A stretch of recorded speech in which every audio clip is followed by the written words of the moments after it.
Muy bien, hermanos, prosiguiendo con nuestros estudios, vamos a hablar con el Señor. Padre bendito, te agradecemos el que tú nos des la oportunidad este día de estar aquí.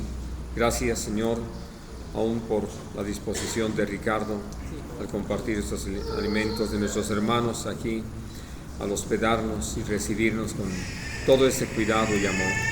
Y al estar aquí reunidos, nuestro ruego es que nos dirijas en todo lo que hemos de considerar a la luz de tu palabra y que podamos por tu gracia, Señor, agradar tu corazón, caminar en tu voluntad y sobre todo estar atentos a todo lo que tú nos hablas, de tal forma que tú seas engrandecido en todas las cosas. En el nombre precioso de nuestro Señor Jesús te lo pedimos. Amén. Hablamos entonces hace 15 días de cómo se puede perder la salvación y terminábamos en este pasaje de Hebreos en el capítulo 10 y hablando de cómo hay todo un castigo de parte de Dios para quienes hagan estos tres pecados de pisotear al Hijo de Dios, de tener por inmunda la sangre en la que fueron santificados y también de hacer afrenta al Espíritu de gracia, ¿no? Bueno, ahora, el día de hoy vamos a entrar más de lleno en el tema precisamente del castigo, el castigo de Dios, porque si algo necesitamos entender es que Dios desde un principio nos ha dejado ver cómo Él le desagrada que nosotros demos lugar al pecado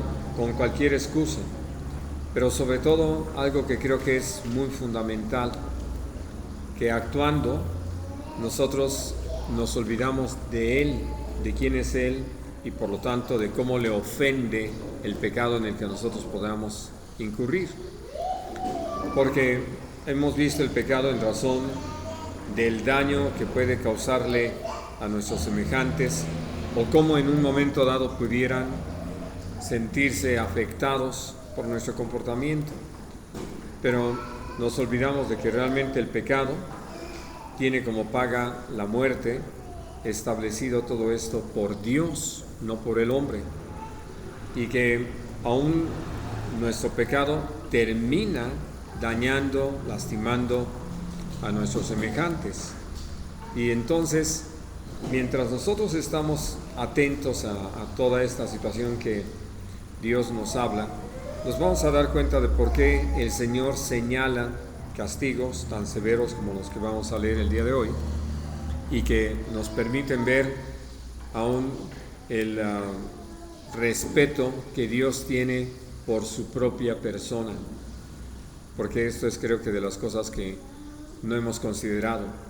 Nosotros hablamos con el Señor, le pedimos perdón cuando hemos pecado, pero creo que nos ha faltado el entendimiento de lo que para Dios ha sido el que pequemos, qué ha significado para Él, es decir, en qué forma o en qué medida es que hemos lastimado, si puede usar esa palabra, el corazón de Dios, lo hemos contristado con nuestra actuación.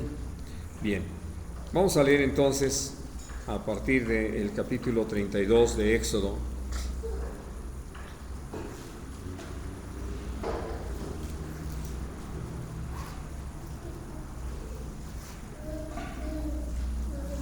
Y voy a leer a partir del versículo 7. Dice: entonces Dios dijo a Moisés: anda, desciende, porque tu pueblo que sacaste de la tierra de Egipto se ha corrompido. Pronto se han apartado del camino que yo les mandé, se han hecho un becerro de fundición y lo han adorado, y le han ofrecido sacrificios y han dicho: Israel, estos son tus dioses que te sacaron de la tierra de Egipto. Dijo más Dios a Moisés: yo he visto a este pueblo, que por cierto es pueblo de dura cerviz. Ahora pues déjame que se encienda mi ira en ellos y los consuma, y de ti yo haré una nación grande. Y voy hasta el versículo 30. Y aconteció que al día siguiente dijo Moisés al pueblo: vosotros habéis cometido un gran pecado, pero yo subiré ahora al Señor. Quizá le aplacaré acerca de vuestro pecado. Este es el punto importante, ¿no? Es decir... Pero, perdón, ya había matado, los levitas ya habían matado. Sí, ya, para ese momento. Pero lo que creo que es importante que nosotros miremos es que cuando Moisés se enfrenta a este pecado del pueblo de Israel, él había estado en la presencia de Dios 40 días. A través de ese tiempo, él había tenido la oportunidad de escuchar de Dios, ahora sí como decimos nosotros, de primera mano, lo que Dios es y por lo tanto, qué es lo que el Señor había establecido, si ustedes quieren, en una forma más concreta con respecto al tabernáculo y todo lo que esto significaba. Pero dentro de esta experiencia, creo que una de las cosas importantes es eso. Al hablar de lo que ha pasado con nosotros, cuando tomamos ese tiempo para estar en la presencia de Dios y que buscamos en serio el rostro del Señor, no podemos seguir viendo las cosas igual.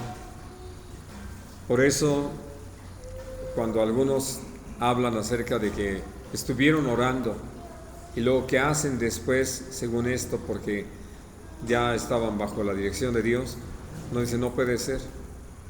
Puede ser que hicieron como diríamos, un acto religioso, pero no estuvieron en esa comunicación con Dios, porque lo que llevan a cabo no es algo realmente grato al Señor y que lo pretenden solamente porque tomaron un tiempo para estar inclusive de rodillas y hablando, pero hasta dónde había en ellos esa actitud de total rendición a Dios para escuchar más a Dios que para ser escuchados por Dios.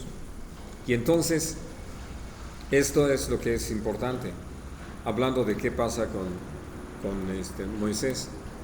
Por eso aún él hubiera podido decir, y quiero que lo piensen, porque esto ha sucedido y creo que muchas veces dentro de la iglesia, cuando él desciende, lo hace porque Dios le habla acerca de lo que está pasando con el pueblo. Pero él hubiera podido llegar, si él no hubiera aprovechado ese tiempo, y hubiera podido decir, ¿qué pasó? No, pues ya hubiera podido decirle, igual como lo hizo Aarón, pues el pueblo quería y yo le eché el oro en el fuego y salió este becerro. No, gente, no anden haciendo eso, no está bien. ¿No ven que ya Dios nos dijo que no hiciéramos imagen? Bueno, es que esto es lo que muchos pastores han hecho. Ven el pecado de veras de una forma como si no fuera lo que es. Y entonces, por eso es que se trata con tanta liviandad y con tanta tibieza, tanta ligereza, el pecado. Y por eso vemos que la iglesia va cada vez más y más sumiéndose en la práctica del mismo. Pero debido a que él había estado en la presencia del Señor, tiene esta expresión: ustedes han pecado en grande manera, ¿no? Y alguien podría decir, bueno, es que son muy nuevos, ¿verdad? Ya saben nuestras grandes disculpas. Son muy nuevos en el Evangelio, apenas están empezando. Pues ¿cuánto tiempo llevan que salieron de la esclavitud? ¿No? Así de que, pues ahorita hay que tenerles paciencia y todo eso. Pero esto es precisamente lo que Dios nos permite aprender de Él. Una vez que nos ha hablado de un asunto, Jesús lo dijo de esta manera: si yo no hubiera venido y no les hubiera hablado, ustedes no tendrían pecado.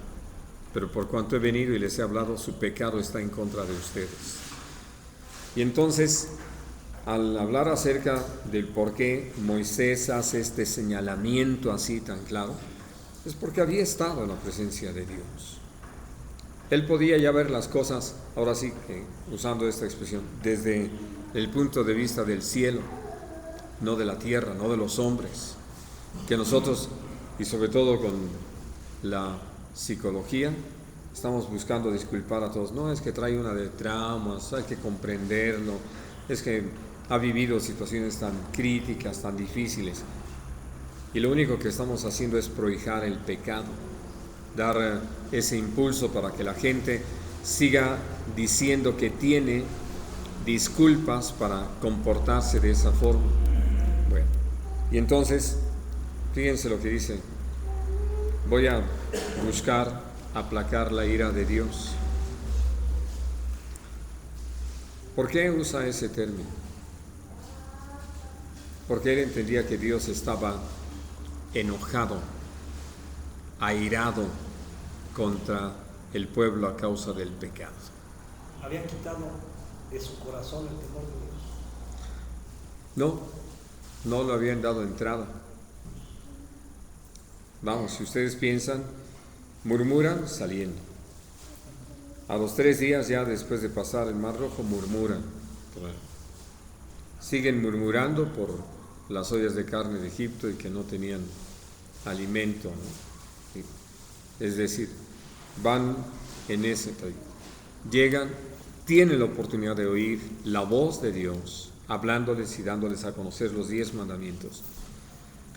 Y todo lo que piden es que Dios no hable más con ellos. Bueno, pero ven que Dios se manifiesta en lo alto del Sinaí, manifiesta su presencia, hace patente de que Él está allí, y que entonces lo que ellos escucharon no fue una idea que les haya venido por el susurro del viento, ¿no? Porque ya saben, algunos oyen tantito viento y me parece que se dijo esto. No, ellos oyeron claramente la voz del Señor diciendo todas las cosas. Bueno, entonces ya llega el momento en que no está Moisés ahí y ellos dicen: pues quién sabe qué le haya acontecido, haznos dioses que vayan delante de nosotros. Cuando todo el tiempo Dios había ido delante de ellos. Y una de las cosas que ustedes creo que pueden considerar conmigo es qué había en medio del campamento esos 40 días que Moisés estuvo en lo alto del Sinaí. ¿Qué había en medio del campamento? Pecado.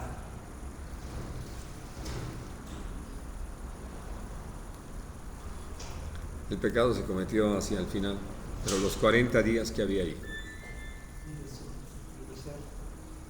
No, la columna de fuego o la columna de nube en el día. Allí estaba. Y vamos, nada más de pensarlo, está en el día como columna de nube. Para la noche se cambia para columna de fuego. Al día siguiente vuelve a cambiar para ser nube. La siguiente noche, fuego. Pero ¿saben qué pasa? La gente se acostumbra a verlo como si fuera cualquier cosa. No, ya no lo ven, ¿no? Sí, de hecho ya no le prestan atención. Dejaron de ver. ¿Vieron por dónde salió el sol ahora? No, ¿para qué? De todas maneras sale. Estaban nublando, salí. Pues, y se quedó en casa, ¿no? A eso voy. Hay muchas cosas a las que nosotros ya no les prestamos atención y necesitábamos hacerlo. Y ahí estaba el testimonio de que Dios estaba en medio de ellos. ¿Qué otra cosa necesitaban? Por eso, insisto, hablando de la actitud que muchos han tenido frente al pecado de algunos, ¿no? Lo primero que empiezan a hacer es la disculpa. Bueno, es que tal vez no entendió, o es tal vez que lo presionaron, o es tal vez que pues tuvo un resbalón y cosas así. Y nosotros minimizamos el pecado. Dios nunca. Y entonces por ello creo que es importante que nosotros nos demos cuenta cuánto necesitamos estar en la presencia de Dios para poder ver el pecado como Dios lo ve. ¿Saben ustedes cuánto se distingue lo negro en la oscuridad?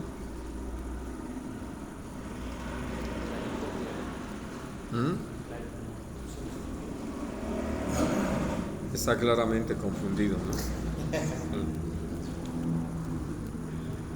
Así de que mientras más nos apartamos de Dios, menos percibimos lo que es el pecado.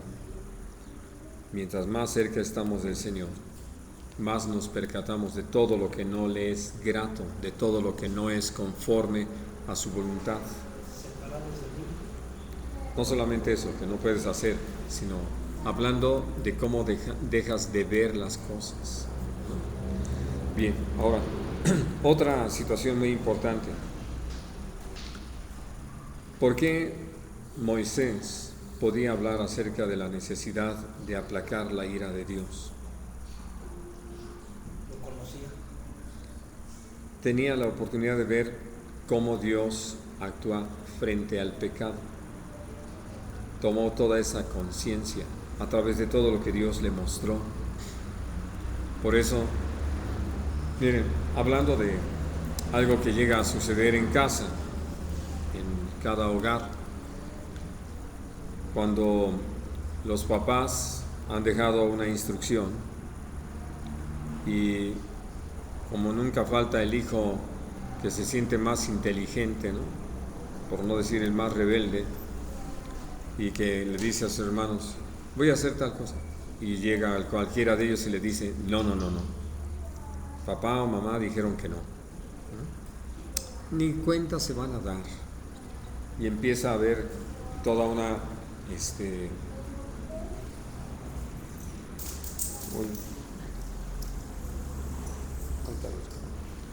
y empieza a haber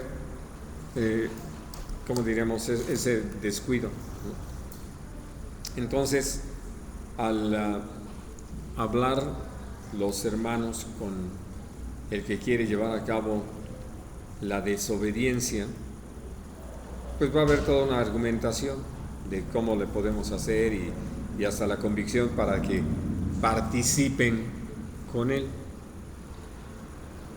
Pero si los hijos han tomado conciencia de cuánto respetan los padres su palabra, lo hacen, no en la que te vas a meter, porque conocen la forma en que los papás reaccionan ante la desobediencia. Bueno, eso es exactamente lo que le pasó a Moisés. Él, conociendo al Señor, se pudo dar cuenta de cómo es nuestro Dios. Bueno, ahora, versículo 31. Entonces volvió Moisés a Dios y dijo, te ruego, pues este pueblo ha cometido un gran pecado, porque se hicieron dioses de oro, que perdones ahora su pecado. Y aquí viene donde tuvo que tener una lección nueva. Y si no, ráeme ahora de tu libro que has escrito. Y Dios respondió a Moisés, al que pecare contra mí, a éste raeré yo de mi libro. Ve pues ahora, lleva a este pueblo a donde te he dicho. He aquí mi ángel irá delante de ti, pero en el día del castigo, yo castigaré en ellos su pecado. Y Dios hirió al pueblo, porque habían hecho el becerro que formó a Aarón. Así de que, ahora sí que no hay vuelta de hoja, no hay juego con el Señor. Y sobre todo esto, por eso he citado mucho este versículo de Proverbios, tarde o temprano el impío será castigado. A veces a nosotros nos parece que no le pasó nada, que hizo y no ha pasado nada. Dios tiene una razón y por lo tanto tiene un tiempo, una forma, un lugar para castigar ese pecado. Y termina haciéndolo. Y eso es lo que nosotros necesitamos entender. Sobre todo porque a nosotros nos gustaría que rápido el Señor actuara. Nada más hay que pensar cómo nos iría si Dios actuara rápido, ¿no? Muchos de nosotros simplemente, muchos, así como el 99.999.000, no estaríamos aquí. Porque Dios lo que quiere enseñarnos es precisamente aborrecer el pecado amándolo a Él. Pero quiere que sepan, cada uno de nosotros, que Dios castiga el pecado, no actúa con ligerezas. Vamos a leer ahí en Levítico 26.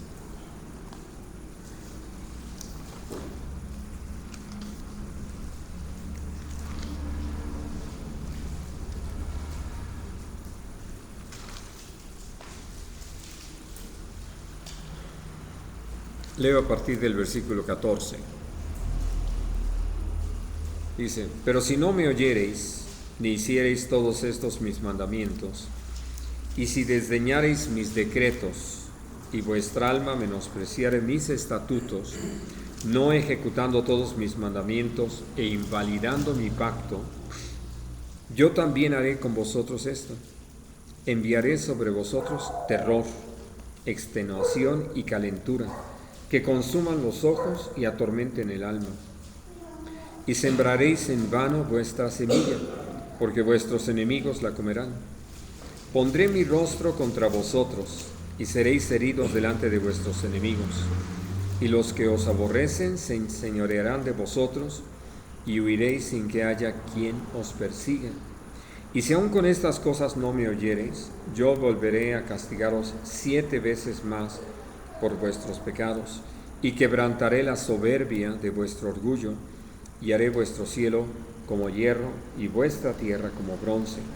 Vuestra fuerza se consumirá en vano, porque vuestra tierra no dará su producto, y los árboles de la tierra no darán su fruto. Ahora, yo he preguntado esto porque creo que es importante. Cuando ustedes oyen que alguien va a actuar así contra alguien más, ¿qué piensan del que va a actuar contra alguien más de esta forma?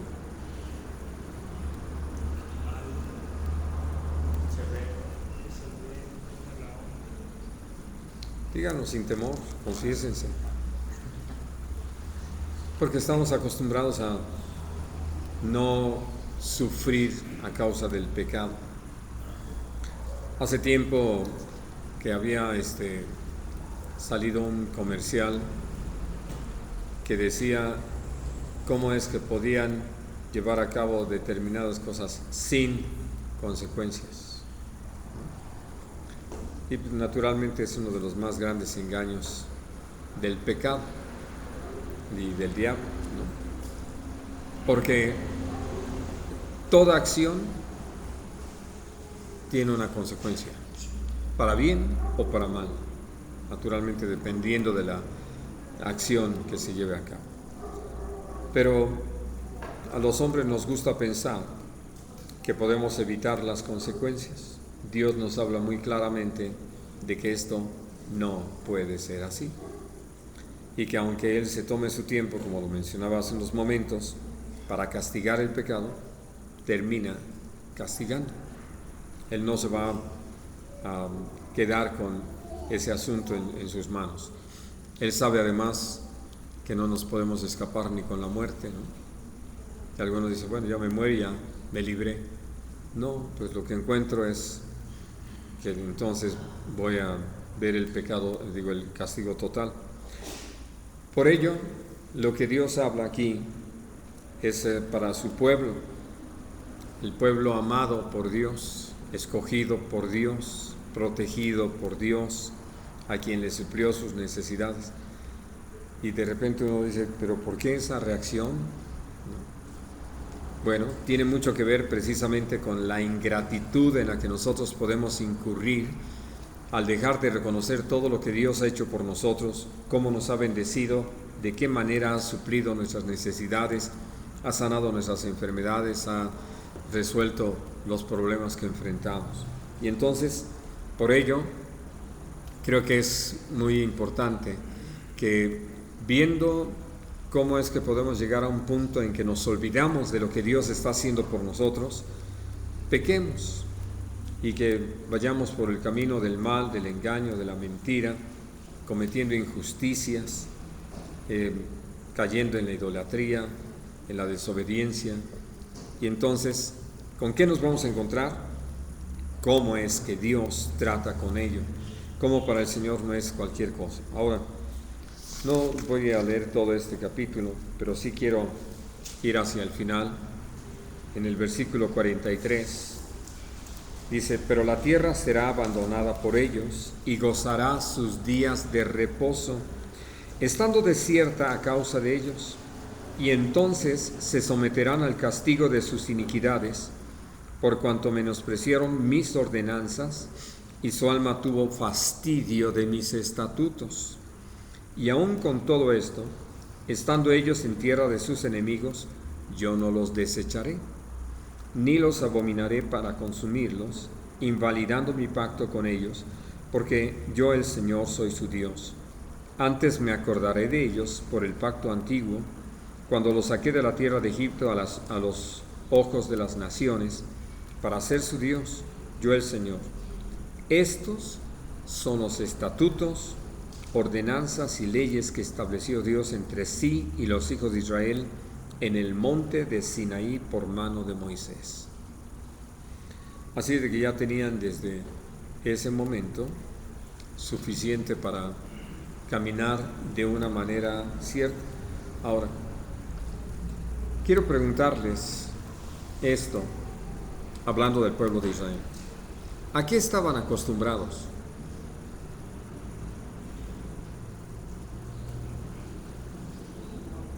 Costumbres que traían de Egipto.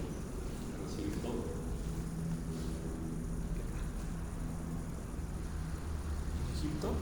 Les doy chance de que piensen otra vez. En Egipto, maltrato, ¿no? Al final es por lo que lo sacan. Por lo tanto,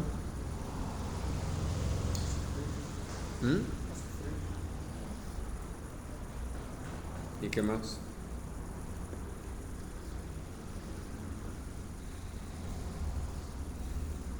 Bien desobedientes, ¿no?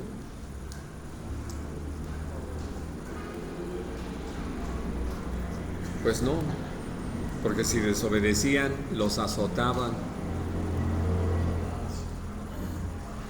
Eso es lo que espero que podamos entender. Es que es muy simpático esto. Por eso dice la palabra de Dios de esos que se introducen encubiertamente dentro de la iglesia y convierten la gracia de Dios en libertinaje. Uno puede ver a gente que por lo que han tenido que vivir antes de conocer al Señor, tuvieron la necesidad de estar sometidos a una situación, aunque no les gustara, ¿no? Y allí, pues, si ustedes quieren, de mala gana, bajo circunstancias extremas, obedecían. Vienen al Señor, donde todas las situaciones cambian, todo es bondadoso, y entonces se dan el lujo de desobedecer. Bueno, nos damos, ¿verdad? El lujo de desobedecer. Porque casi lo que estábamos esperando es ver otra vez el látigo en la mano del Señor. Y Dios nos ha provocado para que nuestra razón de obedecerlo sea por amor. Pero no por eso ha dejado de hablar acerca del castigo que sobre de nosotros ha de venir si nosotros tenemos en poco una salvación tan grande, si tenemos en poco el amor, el cuidado, la dirección, la protección que el Señor nos ha dado. Y entonces, por eso, cuando uno lee todo este capítulo donde dice: y si aún así están en oposición conmigo, 7 veces más los voy a castigar. Dice así, 7 veces más.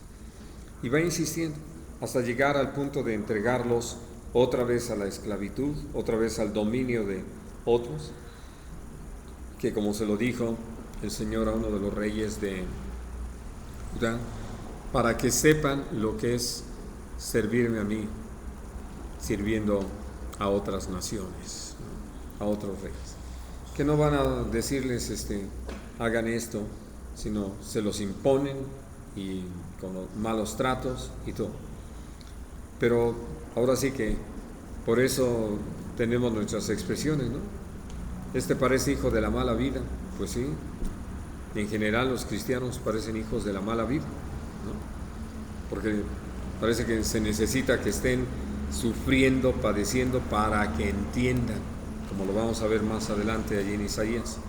Bueno, pero una de las cosas importantes dentro de esto es que esa tierra que Dios prometió, el Señor dice, cómo es que ya estaba anticipando la desobediencia para dar el tiempo de reposo a la tierra. Y entonces, debido a que no lo hicieron, la tierra, una vez que ellos fueran llevados cautivos, como sucedió ya en el tiempo de Sedequías, la tierra reposó 70 años, ¿no? Por todo el tiempo que no le habían dado reposo. Bueno, ahora, vamos a Números 14.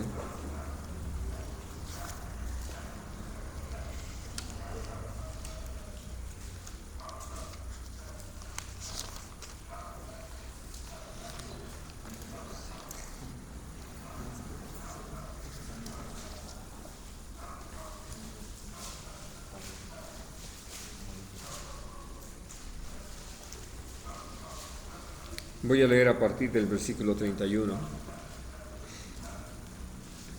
Dice, pero a vuestros niños, de los cuales dijisteis que serían por presa, yo los introduciré, y ellos conocerán la tierra que vosotros despreciasteis.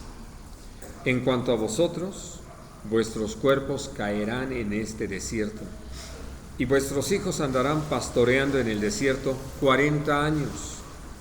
Y ellos llevarán vuestras rebeldías hasta que vuestros cuerpos sean consumidos en el desierto. Conforme al número de los días, de los 40 días en que reconocisteis la tierra, llevaréis vuestras iniquidades 40 años, un año por cada día. Y conoceréis mi castigo. Yo el Señor he hablado. Así haré a toda esta multitud perversa que se han juntado contra mí, en este desierto serán consumidos y allí morirán. Ahora, aquí lo que nosotros podemos aprender es por qué el Señor dijo que iba a visitar la maldad de los padres sobre los hijos, los terceros y hasta la cuarta generación. Y simplemente vemos cómo nuestras acciones, como les decía hace unos momentos, tienen consecuencias. ¿Cuál fue la consecuencia? Que su descendencia tuvieran que andar vagando en el desierto, dando vueltas en el desierto 40 años. Cuando, tal como hemos podido hacer la reflexión, prácticamente antes de los 3 años de haber salido de la esclavitud en Egipto, ellos hubieran podido entrar y poseer la tierra. Así de que, por ello, nosotros vemos que cuando nosotros pecamos, desobedeciendo al Señor o cometiendo cualquier falta, hay una consecuencia. Y esa consecuencia, Dios la usa precisamente para darnos lecciones de vida, para que nosotros no juguemos con lo que está sucediendo con nosotros. Ahora, vamos hasta Deuteronomio, al capítulo 8, en esta palabra que el Señor les da a los que ya van a entrar.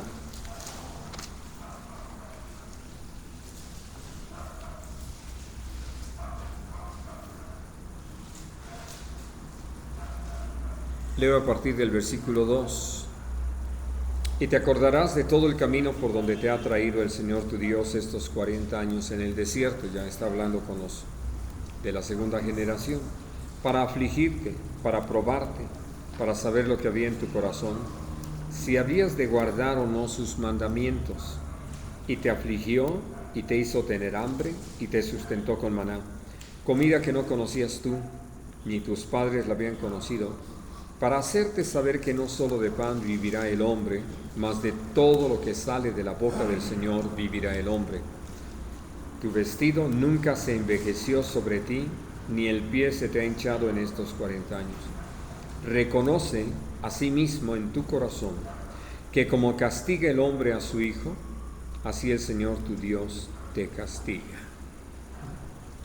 Ahora, hablando de cómo es que esta generación que iba a entrar y entró en la tierra prometida había tenido de parte de Dios toda una lección práctica en cuanto a cómo Dios castiga, cómo Dios trata con aquellos que desobedecen, que se apartan del camino.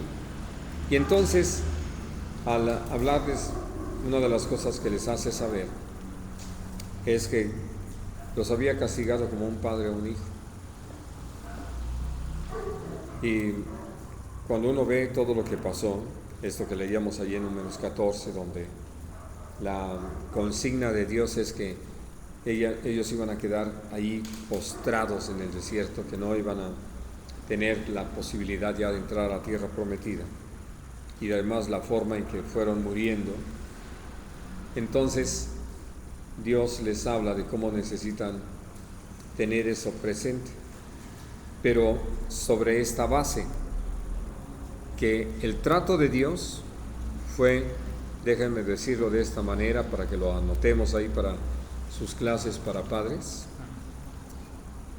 que es la manera en que los padres necesitan llegar a trabajar con los hijos, porque por no trabajar así con los hijos, entonces por eso tienen tan malas familias y tienen tan mala descendencia, que termina cumpliéndose otra vez lo que dice allí en el libro de Crónicas, segundo de Crónicas: e hicieron peor que sus padres, ¿no?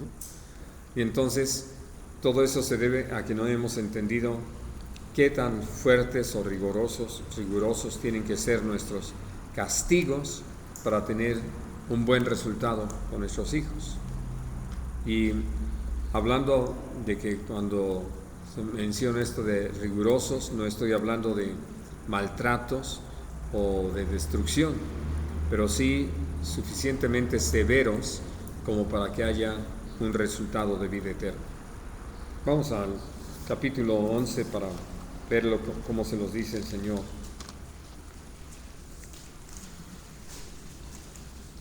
Dice el versículo 2: y comprended hoy, porque no hablo con vuestros hijos que no han sabido ni visto el castigo del Señor vuestro Dios, su grandeza, su mano poderosa y su brazo extendido, y sus señales y sus obras que hizo en medio de Egipto a Faraón rey de Egipto y a toda su tierra, y lo que hizo al ejército de Egipto, a sus caballos y a sus carros, cómo precipitó las aguas del mar rojo sobre ellos cuando venían tras vosotros, y Dios los destruyó hasta hoy, y lo que ha hecho con vosotros en el desierto hasta que habéis llegado hasta este lugar, y lo que hizo con Datán y Abiram, hijos de Eliab, hijos de Rubén, cómo abrió su boca la tierra y los tragó con sus familias, sus tiendas y todo su ganado, en medio de todo Israel. Mas vuestros ojos han visto todas las grandes obras que el Señor ha hecho. Y ese es el punto. Es terrible que nosotros no atendamos ni siquiera a esto que dice el mundo con sus frases, ¿no? Cuando veas a tu vecino rasurar, pon tu barba a remojar.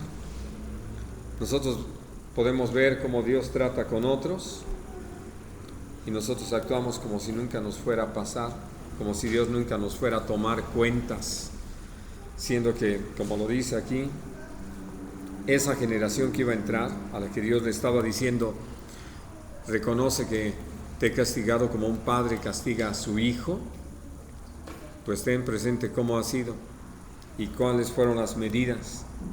¿Qué había que hacer con gente como Datán y Abiram? Quitarlos de en medio. Así quitarás el mal de en medio de ti. Y ¡prum! Se abre la tierra, los traga, se cierra y queda muy claro, ¿no? Sale fuego del santuario, consume a los 250 que estaban con sus incensarios de oro, o con el pueblo que ya estaba de murmurador, vuelve a salir fuego del santuario y quema una parte del campamento. Es decir, Dios les muestra de qué forma. Si no, pues envía serpientes venenosas para que mueran ahí.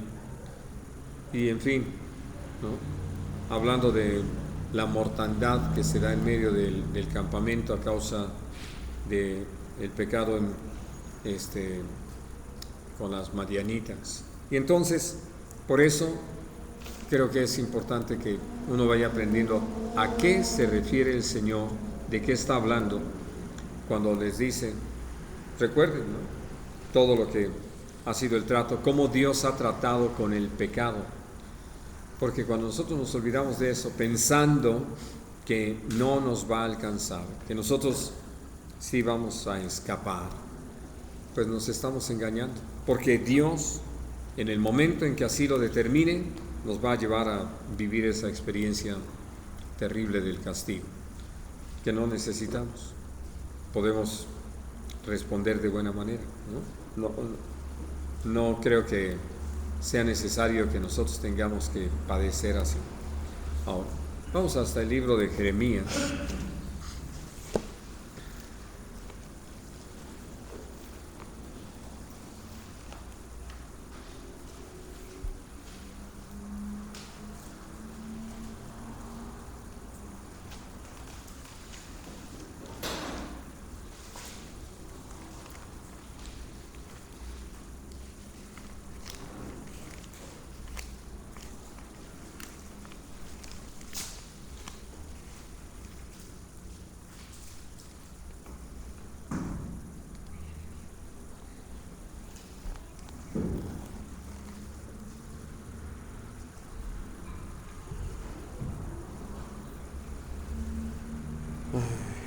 Vamos a leer a partir del versículo 9, 6, 9. Sí. Jeremías. Así dijo Dios de los ejércitos: del todo rebuscarán como a vid el resto de Israel. Vuelve tu mano como vendimiador entre los sarmientos. ¿A quién hablaré y amonestaré para que oigan? He aquí que sus oídos son incircuncisos y no pueden escuchar. He aquí que la palabra de Dios les es cosa vergonzosa, no la aman.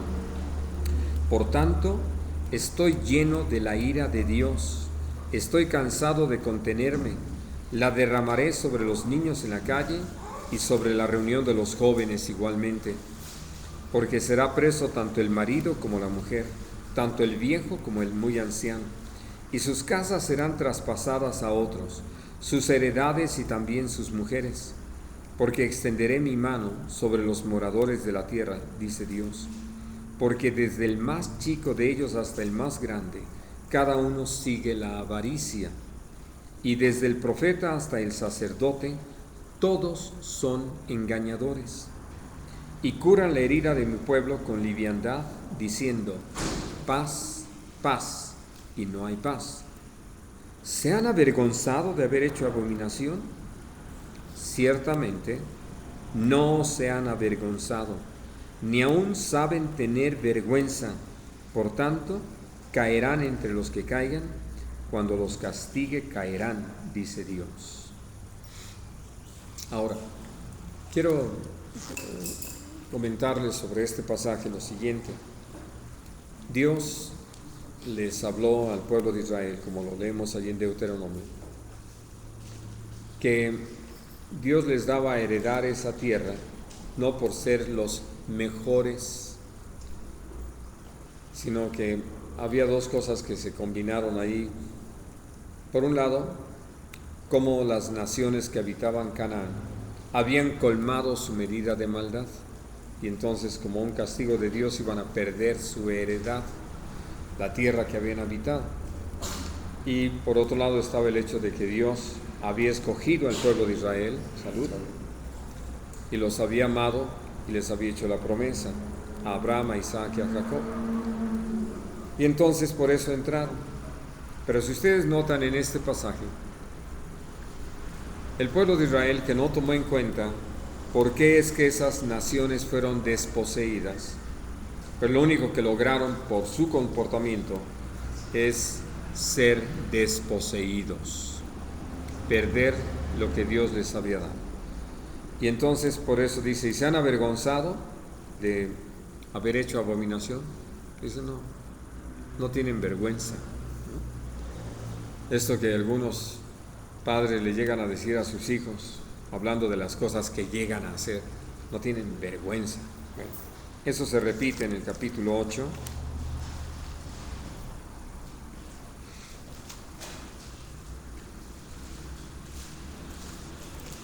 Y dice el versículo 10: por tanto, daré a otros sus mujeres y sus campos a quienes los conquisten, porque desde el más pequeño hasta el más grande, cada uno sigue la avaricia.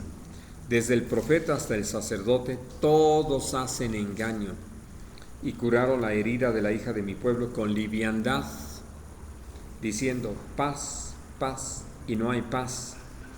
¿Se han avergonzado de haber hecho abominación? Ciertamente no se han avergonzado en lo más mínimo, ni supieron avergonzarse. Caerán, por tanto, entre los que caigan. Cuando los castigue, caerán, dice Dios. Los cortaré del todo, dice el Señor. No quedarán uvas en la vid, ni higos en la higuera, y se caerá la hoja, y lo que les he dado pasará de ellos. Ahora, algo que es muy interesante en este sentido es lo siguiente. Dios está hablando de cómo el profeta y el sacerdote curan con liviandad la herida de mi pueblo. ¿Cuál era el papel del sacerdote?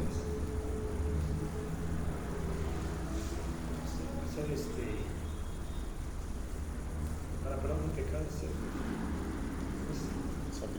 sacrificio. Enseñar la ley. ¿Cuál era el papel del profeta? Recordar lo que les podía pasar por no obedecer la ley, todos los juicios que Dios trae. ¿Qué hacen sacerdotes y profetas ante el pecado del pueblo? Porque dicen, desde el más chico hasta el más grande, todos siguen la avaricia. Y entonces, ¿qué hacen el profeta y eso? Prefieren engañar. ¿Cómo engañan? Dicen, todo está bien, no hay problema. Salvo una vez, salvo para siempre. Y caminen con esa ligereza, ¿no? Como si no hubiera de parte de Dios todo un señalamiento hacia el castigo por el pecado. Bien. Hablando de cómo el Señor tiene planes para con todos nosotros y nos ha hablado acerca de ellos. El que Dios nos haya escogido, el que Dios haya manifestado a nosotros, el que Dios nos haya usado, nos haya capacitado, no significa que podemos manejarnos a nuestro arbitrio.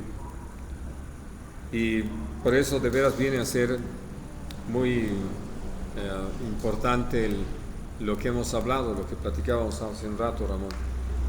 Tenemos la Escritura dada por el Señor, inspirada por Él, como ese fundamento sólido para que cualquier inquietud que nosotros tengamos, podemos mirar en la Escritura, como lo dice Santiago, como en un espejo, podamos ver nuestra condición y saber qué es lo que Dios demanda de nosotros. Pero llega un momento en que, debido a lo que Dios nos llama a realizar y la forma en que nos capacita, hay quienes han llegado al punto de creer que pueden decir algo aparte de la palabra o cambiar el sentido de la misma y pretender que eso debe aceptarse como una palabra de un ungido, y entonces tiene validez como si fuera la Escritura misma. Por eso no es extraño esto que vamos a leer allí en 2 de Samuel, en el capítulo 7.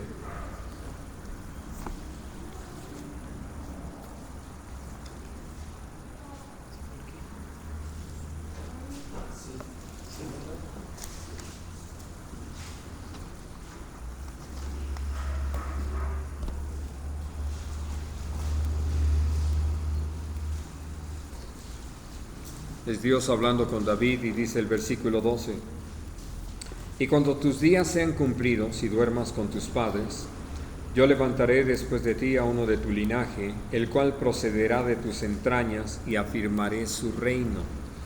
Él edificará casa a mi nombre, y yo afirmaré para siempre el trono de su reino. Yo le seré a él padre, y él me será a mi hijo. Y si él hiciere mal, yo le castigaré con vara de hombres y con azotes de hijos de hombres. Pero mi misericordia no se apartará de él como la aparté de Saúl, al cual quité de delante de mí. Y entonces se está hablando naturalmente de Salomón. Y lo triste fue eso, que habiendo ese trato tan especial de parte de Dios, una bendición tan grande como la que él tuvo, de ser una persona sabia, de tener paz en su gobierno, de tener suficientes riquezas para bien administrarse, inclinó su corazón porque amó a las mujeres extranjeras más que a Dios. Y entonces Dios habla de cómo es que tomó esa medida, y la medida más tremenda fue que como consecuencia de ese proceder se dividió el reino. Y esa división persistió hasta el fin, y prácticamente podemos decir, hablando de lo que hoy Dios está haciendo, de regresar a todos los israelitas de diferentes partes del mundo, pero hablando de una condición tan tremenda, o más bien de una consecuencia tan tremenda a causa del pecado, que se haya visto con esa ligereza. Por eso sé que Dios en su amor trata con nosotros, nos disciplina, y que, como lo dice allí en Job 5, bienaventurado el hombre a quien Dios castiga. ¿Y por qué? Simplemente porque Dios lo que está haciendo con nosotros es formándonos a la imagen de Jesús, y si para ello necesita castigarnos, bendito sea su nombre, lo hace, no nos deja seguir adelante. Por eso, como dice el Salmo 39,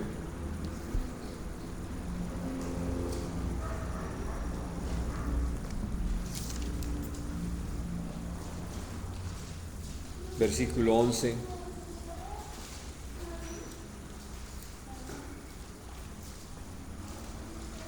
con castigos por el pecado corriges al hombre, y deshaces como polilla lo más estimado de él. Ciertamente vanidad es todo hombre.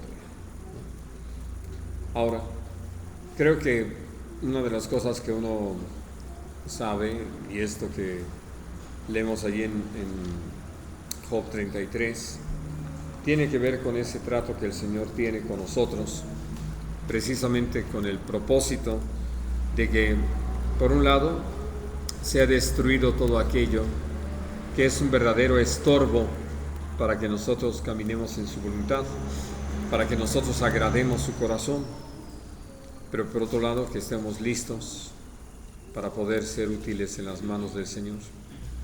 Entonces dice Job 33, a partir del versículo 14: sin embargo, en una o dos maneras habla Dios, pero el hombre no entiende.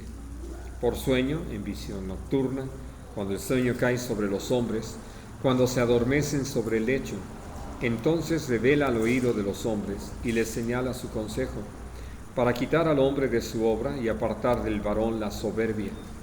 Detendrá su alma del sepulcro y su vida de que perezca a espada. También sobre su cama es castigado, con dolor fuerte en todos sus huesos, que le hace que su vida aborrezca el pan y su alma la comida suave, no importa que sean hamburguesas. Su carne desfallece, de manera que no se ve, y sus huesos, que antes no se veían, aparecen. Su alma se acerca al sepulcro, y su vida a los que causan la muerte. Si tuviese cerca de él algún elocuente mediador muy escogido, que anuncie al hombre su deber, que le diga que Dios tuvo de él misericordia, que lo libró de descender al sepulcro que halló redención, su carne será más tierna que la del niño, volverá a los días de su juventud. Orará a Dios y éste le amará, y verá su faz con júbilo, y restaurará al hombre su justicia. Él mira sobre los hombres, y al que dijere, pequé, pervertí lo recto, y no me ha aprovechado, Dios redimirá su alma para que no pase al sepulcro, y su vida se verá en luz. He aquí, todas estas cosas hace Dios 2 y 3 veces con el hombre, para apartar su alma del sepulcro y para iluminarlo con la luz de los vivientes. Así de que son cosas que nos permiten, como les decía al principio, ver los sucesos de una manera tan diferente. Uno puede ver que una persona empieza a enfermar y gravemente, y que llega hasta ese extremo que, como lo describe aquí, de que sus huesos que antes no se veían, ahora se ven. Pues uno empieza a compadecerse, ¿no?, del enfermo. Y resulta que ni siquiera se nos ocurre preguntarle al Señor por qué causa Él está así. Y todo lo que pensamos nada más es que Dios tiene poder para sanar, y lo tiene. Pero no es que el Señor lo usa en una forma indiscriminada o sin razón. Hay un propósito de parte de Dios. Y una cosa que es muy importante para nosotros reconocer es precisamente eso, que en ese propósito que Dios tiene de salvarnos, nos lleva hasta una condición así, donde lo que necesitamos es simplemente llegar a esto que está presentado de esta manera: pequé y pervertí lo recto, y no me ha aprovechado. Y no por repetir la frase, sino porque eso salga de lo más profundo de nuestro corazón, como un verdadero reconocimiento de cómo es que, al habernos apartado del Señor, al haber dado lugar al pecado, al no haber escuchado cuando Dios nos hablaba en sueños o en visión nocturna, es decir, Dios que en esa paciencia, en esa misericordia, nos habla y nos provoca para que nosotros reconozcamos que estamos caminando fuera de su voluntad, en contra de lo santo, de lo bueno, de lo justo. Nosotros persistimos en ello, por eso dice: el hombre no entiende. Entonces, ¿qué hace el Señor? Tomar una medida más severa para quebrantar, y que entonces haya una respuesta. ¿Y qué está haciendo el Señor? Lo que leíamos desde el capítulo 8 de Deuteronomio, y quiero pedirles que lo lean otra vez conmigo en el capítulo 3 del libro de Proverbios.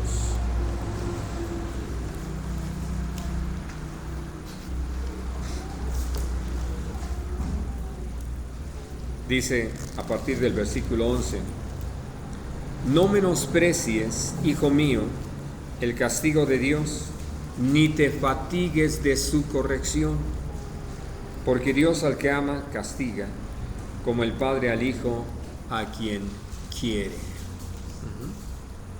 Así es de que, hablando de que por qué llevar las cosas hasta ese extremo, por eso les decía también de las medidas que como padres necesitamos tomar con los hijos, ¿no?, que a muchos papás se les derrite el corazón nada más de pensar en tomar medidas severas. Pues necesitamos entender que lo que está en juego es la salvación de nuestros hijos. No nada más estamos hablando de un buen comportamiento. Si nosotros nos conformamos con que pues ahí la llevan y pues más o menos responden y cosas así, evidentemente no hemos entendido cuál es nuestra responsabilidad, la magnitud del trabajo que Dios nos ha llamado a realizar como padres. No estamos ahora sí que nada más para que sean buenos ciudadanos, sino que sean gente que agrade el corazón de Dios, que responda a ese llamado de santidad de parte del Señor. Y entonces, por eso, dice: no te fatigues, porque Dios no va a quitar el dedo del renglón. Él sigue trabajando, bendito sea Él, que no deja el asunto ahí a medias, va a seguir provocándonos. Ya que nosotros seamos muy necios, bueno, eso ya es problema muy personal. Pero Dios, en ese amor como Padre, Él sigue trabajando con nosotros para quebrantarnos y llevarnos entonces hasta el arrepentimiento y un verdadero cambio en nuestra vida. Ahora, vamos a leer en el Salmo 6.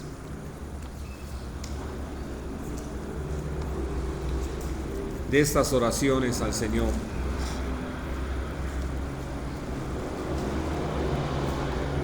Dice el versículo 1: Dios, no me reprendas en tu enojo, ni me castigues con tu ira. Ten misericordia de mí, oh Señor, porque estoy enfermo. Sáname, oh Dios, porque mis huesos se estremecen. Y hablando acerca de cómo en un momento dado ante ese trato del Señor, pues empieza a ver este reconocimiento de que no está uno enfermo nada más porque sí, sino que hay todo un propósito de parte del Señor. Ahora, en el Salmo 38 hay una oración muy similar.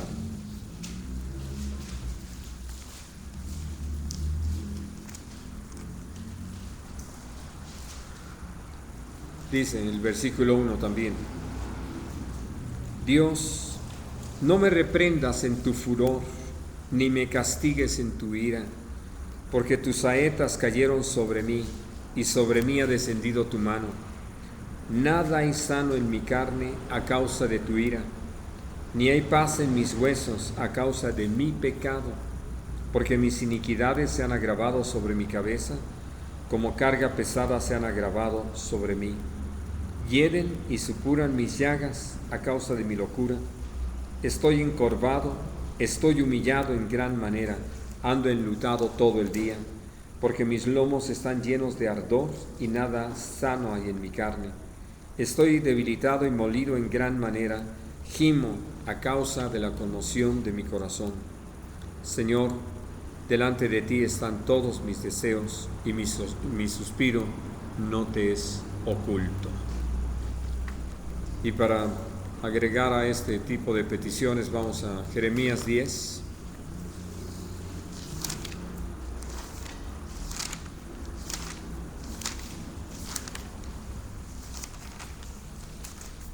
Hablando de alguien que ya maduró más las cosas. Y dice el versículo 23: Conozco, Señor, que el hombre no es señor de su camino, ni del hombre que camina es el ordenar sus pasos. Castígame, oh Dios, mas con juicio, no con tu furor, para que no me aniquiles. Si ustedes notan en estos tres pasajes del Salmo 6, el 38 y hay todo el entendimiento de lo que es tener que enfrentar el furor de Dios, la ira de Dios. Entonces, por eso, Señor, hazme juicio, castígame, ¿no? Y claro, como lo dice el Salmo 103, no nos ha castigado como merece nuestro pecado, nuestras rebeldías. En realidad, ha hecho misericordia. Pero finalmente lo que el Señor desea que nosotros podamos tener muy presente es que Él está trabajando con nosotros para llevarnos al arrepentimiento, para llevarnos a ese punto donde, entendidos de todo lo que puede venir sobre nuestra vida, caminemos rendidos a su voluntad, dispuestos a que nosotros se cumpla todo ese perfecto propósito. Ahora, vamos hasta Mateo, al capítulo 10, donde hablando nuestro Señor con los discípulos, al enviarlos, les hace saber algo que nos es necesario también a nosotros entender. Nosotros a veces vemos el asunto de predicar el Evangelio como una tarea o hasta como una obligación, lo manejan algunos. Por eso hablan de la gran comisión. Pero algo que también viene a ser muy importante es que nosotros entendamos que cuando buscando al Señor, Él dirige nuestros pasos para ir a compartir, al obedecerle, al ir hacia donde Dios nos dirige. Esto no es simplemente una actividad de la iglesia, es una obra de Dios. Y al estar en esa obra de Dios, al estar inmersos en esa obra de Dios, y al ir y hablar con la gente en los diferentes lugares, nosotros nos damos cuenta cómo es que Dios usa nuestra vida para que la gente se defina. Y por eso dice allí en 2 de Corintios, en el capítulo 2, llegamos al punto de ser olor de vida para los que se salvan, pero olor de muerte para los que se pierden. Y cuando uno toma conciencia de esto, entonces no empieza uno a predicar por aquí y por allá como si se tratara nada más de promover un evento. Somos llamados a estar bajo la dirección del Espíritu Santo para que al ir a los diferentes lugares, al compartir con las personas, nosotros sepamos que el que nos reciban, para ellos va a convertirse en una experiencia de vida eterna. Pero a los que nos rechazan, viene esto. Leo en el capítulo 10, versículo 14. Y si alguno no os recibiere, ni oyere vuestras palabras, salid de aquella casa o ciudad y sacudid el polvo de vuestros pies. De cierto os digo que en el día del juicio será más tolerable el castigo para la tierra de Sodoma y de Gomorra que para aquella ciudad.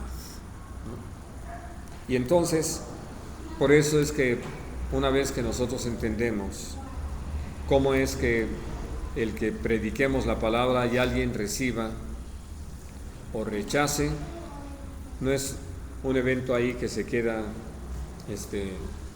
perdido en el tiempo y el espacio, o que no trasciende totalmente para vida eterna o para condenación eterna.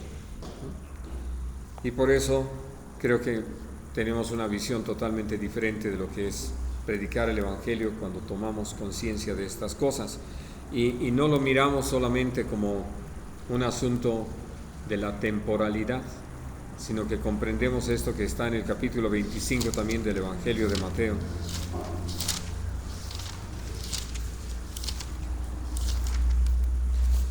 En el versículo 46.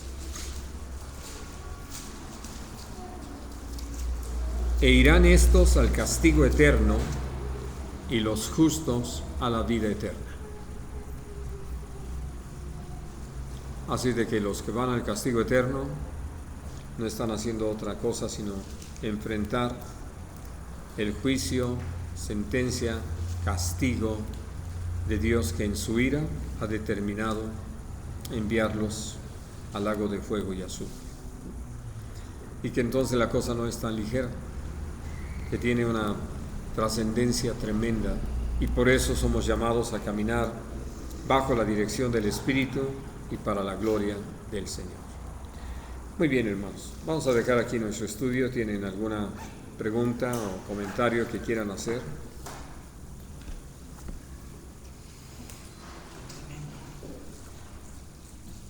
Bueno, pues entonces vamos a dar gracias al Señor.